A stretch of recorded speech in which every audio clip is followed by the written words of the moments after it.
তামিম ইকবাল এবং সাকিব আল হাসান দেশের ক্রিকেটের বড় দুই নাম। একসময় তাদের বন্ধুত্বের কথা শোনা গেল, এখন দুজন দুই মেরুতে। তাদের দ্বন্দ্বের খবরও অজানা নয় কারোরই। এবার এই দুই তারকা মুখোমুখি লড়াইয়ে নামতে পারেন।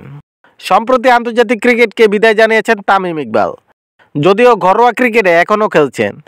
চলমান বিপিএলও ফরচুন বরিশালের নেতৃত্বে আছেন। অন্যদিকে ভয়ঙ্কর খারাপ সময় পার করছেন সাকিব। রাজনৈতিক কারণে দেশে ফিরতে পারছেন না, যে কারণে খেলা হচ্ছে না চলমান বিপিএলও। এরই মধ্যে তার বিরুদ্ধে দেশে একটি প্রতারণার মামলায় গ্রেফতারি পরোয়ানা জারি হয়েছে।